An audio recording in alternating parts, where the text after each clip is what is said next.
At West High School, I've been working in the culinary program, as I stated in the previous video, and specifically with the ProStart class. ProStart is a program run by the National Restaurant Association that is an upper level culinary program. It is designed so that graduating students can get a job directly from the curriculum. It is an industry-based class, not a we're going to teach you how to cook at home class. So that kind of makes it different from Foods 1 and Foods 2 that is also taught at West.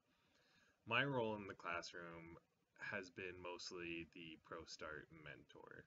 I've been working directly with the ProStart team, which the ProStart program has a competition as part of their curriculum.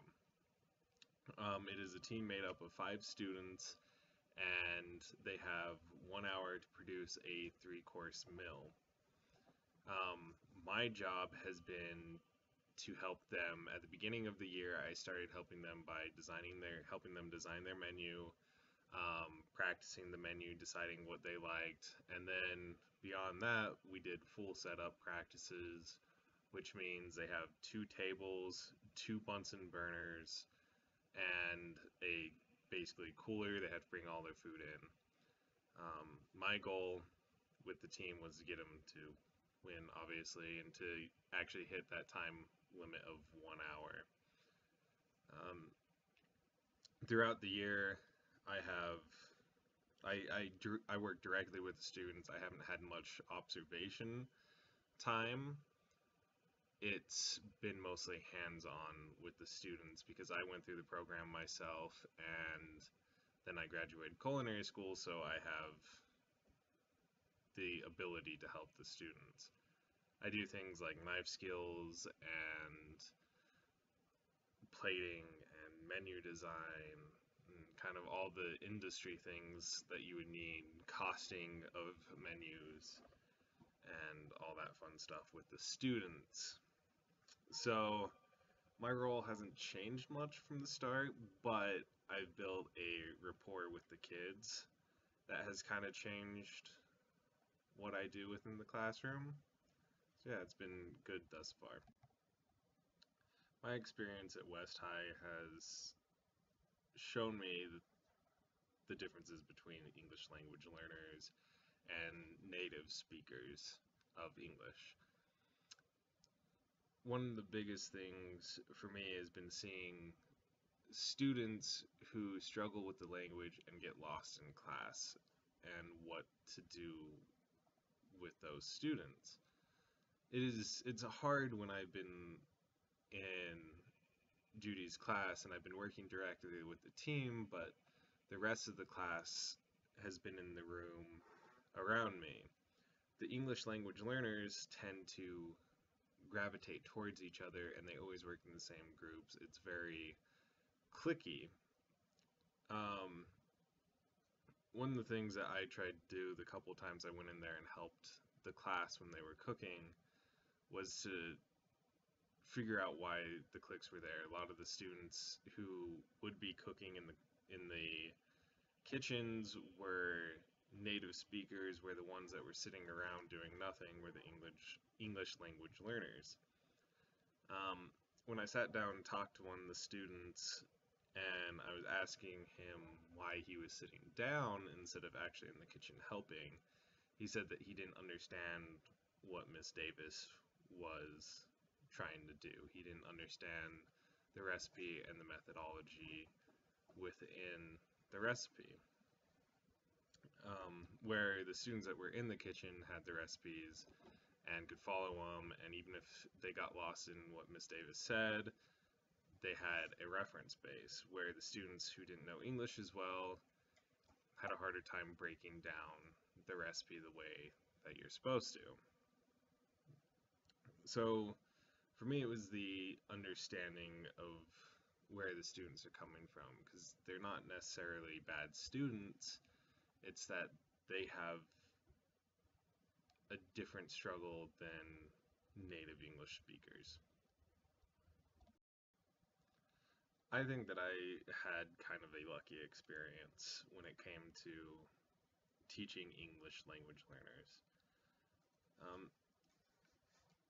my experience with the students was very hands on, it was cooking. So when I had a student who didn't necessarily understand the words that I was saying, I could physically demonstrate it. Like one of the prime examples was how to hold a knife and how to do knife skills. I took one of the students and I saw the way that like I walked in Judy's class one day, and the entire class was doing a lab, and one of the students I walked over to and I saw the way that he was doing knife skills, and I was like, okay, let me show you how to do it. Let me help you with this. The student was probably more like an L1, very low level of English. He didn't really get it when I said, let me help you, let me show you. I had to actually like grab the knife and like show him what I was doing. Once I showed him, held the knife, the pinch grip, showed him how to do that, and I was explaining it verbally, and I could tell that he didn't really understand what I was doing, but he grabbed a knife as well and started holding it the same way I was. I showed him how to have one end of the knife pointing towards the diagonal end of the corner of the cutting board, and then the hilt of the knife at the other, and how it makes your wrist straighter. And I made sure to drastically like demonstrate it like overboard with my physical demos instead of relying on my language. From my perspective, the student actually really picked up on how to use the knife. I came back a little later in the day to watch what he was doing, and his knife skills improved. And I don't know how much, if there wasn't that physical demonstration, if the student would have understood the concept as much.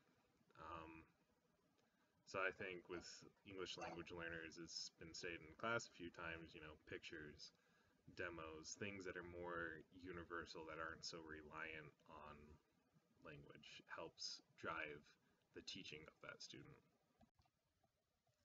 My favorite activities within class were the ones where we had to transcribe different languages without knowing anything about them.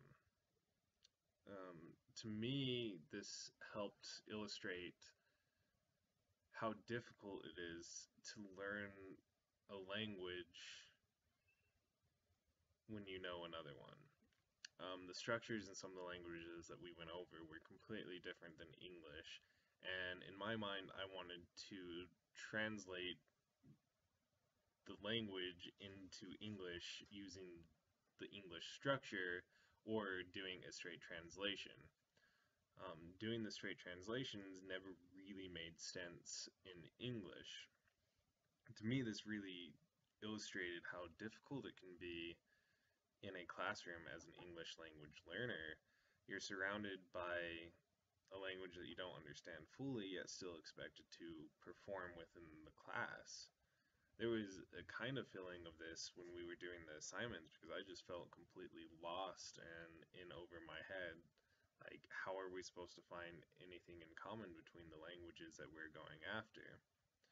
Um, with the activities that we did in class, it was about breaking it down into patterns and seeing how it worked and into um, the sounds, and it started to make sense, and it kind of illustrated the process that English language learners have to go through. When I was doing my observing and working with students in the classroom, I really kind of kept that in mind, and it showed the difficulty that the students are going through within the classroom, and it kind of explained why they were struggling so much. It's something that I never realized before, but this class really has helped me understand that more.